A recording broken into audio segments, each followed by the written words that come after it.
കറുത്തിരിക്കുന്നു, ചുവന്നിരിക്കുന്നു. നമ്മൾ എന്തൊന്ന് അപ്പോയിൻമെന്റ് എഴുതി കൊടുത്തിട്ടാണോ ഇവിടുത്തെ ഇങ്ങനെ വന്നിരിക്കുന്നത്? നമ്മുടെ കഴിവെല്ലാം ഉണ്ടോ ഇതിനകത്ത്? അപ്പം ജനിച്ച സമയത്ത് ഈശ്വരന്റെ ഒരു അനുഗ്രഹം, വലിയ കുഴപ്പമില്ലാതൊക്കെ എന്ന് പോകുന്നു. കണ്ണിരിക്കുന്നിടത്ത് കണ്ണിരിക്കുന്നു, മൂക്കിരിക്കുന്നിടത്ത് മൂക്കിരിക്കുന്നു, അല്ലേ? പാർവതി എന്താ ചെയ്യുന്നത് ഈ കാലഘട്ടത്തിൽ? ഞാൻ ചെയ്യേണ്ട സിനിമ ഇതാണോ എന്നുള്ളതാണോ അതിന്റെ ക്രൈറ്റീരിയ? അതോ തെരഞ്ഞെടുപ്പുകൾ വളരെ ക്രിട്ടിക്കൽ ആവുന്നതാണോ?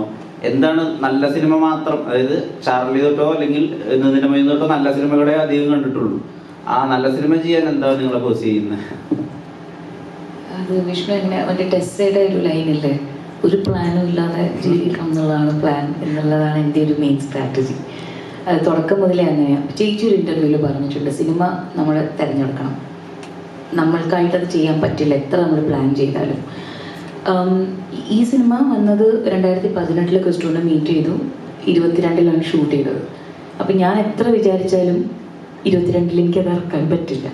23 എത്ര ആഗ്രഹിച്ചിട്ടും എനിക്ക് it's not in my hands. അതിനൊരു സമയം പറഞ്ഞിട്ടുണ്ട്, അത് ഇപ്പോഴായിരുന്നു. അത് എന്തൊരു നല്ല സമയമാണെന്നും കൂടെ. ഈ വർഷം മലയാള സിനിമയ്ക്ക് ഒരു വലിയൊരു ഇങ്ങനെ കോരിച്ചൊരിയുന്ന ബ്ലെസ്സിങ്സ് ആണ്. ഫസ്റ്റ് റിലീസ് മുതൽ ജനുവരി 7 ആട്ടം മുതൽ ഇപ്പോൾ വരെ നോക്കുകയാണെങ്കിൽ പ്രേക്ഷകർക്കും ആ ഒരു ഊർജം പ്രേക്ഷകരിൽ നിന്ന് നമുക്ക് കിട്ടുന്നുണ്ട്.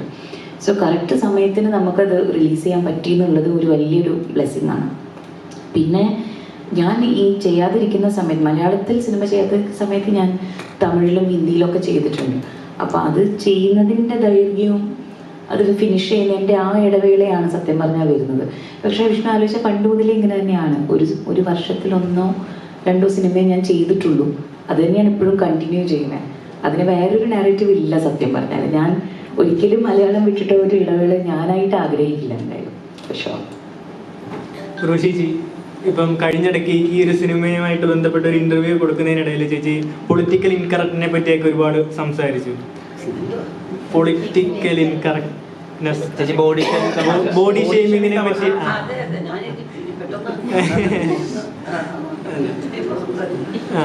അപ്പൊ പണ്ടാണെങ്കിലും ചേച്ചി ഇപ്പം ശ്രീനിവാസൻ എന്താ സൗന്ദര്യം ഇല്ലേ എന്ന് മറ്റൊരു ഇന്റർവ്യൂവിൽ ഇങ്ങനെ പറഞ്ഞിട്ടുണ്ട്. അപ്പൊ അയ്യോ അങ്ങനെയല്ല ചോദിച്ചേ.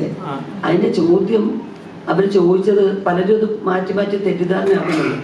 സുരേഷ് ഗോപി, മമ്മൂട്ടി, മോഹൻലാൽ 3 പേരുടെ സിനിമ വന്നാൽ നിങ്ങൾ ആരുടെ സിനിമ ചെയ്തു വെച്ചു? ഞാൻ പറഞ്ഞ അതിനിടയ്ക്ക് ശ്രീനിവാസന്റെ ഒരു പടം ഉണ്ടത് ഞാൻ ചെയ്യുന്നു. അല്ലാതെ സൗന്ദര്യത്തിന്റെ കാര്യം കുതിക്കുന്നില്ല. എനിക്ക് ഇഷ്ടമുള്ളവരൊക്കെ സുന്ദരന്മാരും സുന്ദരികളും, എനിക്ക് ഇഷ്ടമില്ലാത്തവരൊക്കെ സൗന്ദര്യമില്ല. അപ്പൊ എന്റെ ചോദ്യം അതായിരുന്നു, ചേച്ചി പറഞ്ഞ വാക്കുകളൊക്കെ ഒരുപാട് എന്നെ പേഴ്സണലി ഇൻഫ്ലുവൻസ് ചെയ്തിട്ടുണ്ട്. അപ്പം എനിക്ക് പേഴ്സണലായിട്ടും ഇഷ്ടമല്ല. എന്റെ അടുത്തിരുന്നു ആരെയും ഇങ്ങനെ പിന്നെ കറുത്തിരിക്കുന്നു, ചുവന്നിരിക്കുന്നു. നമ്മൾ എന്തൊന്ന് അപ്പോയിൻമെന്റ് എഴുതി കൊടുത്തിട്ടാണോ ഇവിടുത്തെ ഇങ്ങനെ വന്നിരിക്കുന്നത്? നമ്മുടെ കഴിവെല്ലാം ഉണ്ടോ ഇതിനകത്ത്? അപ്പം ജനിച്ച സമയത്ത് ഈശ്വരന്റെ ഒരു അനുഗ്രഹം, വലിയ കുഴപ്പമില്ലാതൊക്കെ എന്ന് പോകുന്നു. കണ്ണിരിക്കുന്നിടത്ത് കണ്ണിരിക്കുന്നു, മൂക്കിരിക്കുന്നിടത്ത് മൂക്കിരിക്കുന്നു, അല്ലേ? അപ്പോ അത് എന്റെ ക്രെഡിറ്റ് ആയിട്ട് കണക്കാക്കി ഞാൻ സൗന്ദര്യമാണ് അല്ലെങ്കിൽ സുന്ദരിയാണ്, അതേപോലെ കാണാൻ കൊള്ളാത്തവരാന്ന് ഇങ്ങനെ പറയുന്നത്. ആർക്കും പറയാൻ പറ്റില്ല. എനിക്ക് ഇഷ്ടമല്ല, സിനിമയിലും പറയുന്നത് ഇഷ്ടമല്ല. നായകനെ പൊക്കി പറയാൻ വേണ്ടി കൊമേഡിയനെ ഒരു മോശക്കാരനാക്കുന്ന പ്രവണതയുണ്ടല്ലോ, അത് കാലാകാലങ്ങളിൽ ഇങ്ങനെ കണ്ടുവരുന്നുണ്ട്. പക്ഷെ അതുപോലും ഒരു പരിധിക്കപ്പുറം പോയി ആസ്വദിക്കാൻ എനിക്ക് പറ്റാറില്ല.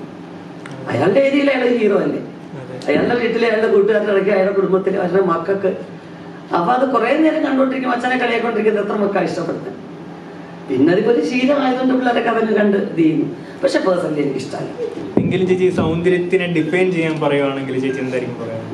അതല്ല ഇപ്പൊ പറഞ്ഞ എനിക്ക് ഇഷ്ടമുള്ളവരൊക്കെ സുന്ദരന്മാരും സുന്ദരികളോ, അല്ലാത്തവരൊക്കെ അതും ഇല്ലാത്തവരൊക്കെ പറഞ്ഞത് അത്രേ ഉള്ളൂ ഡിഫൈൻ ചെയ്യാൻ പറഞ്ഞത്.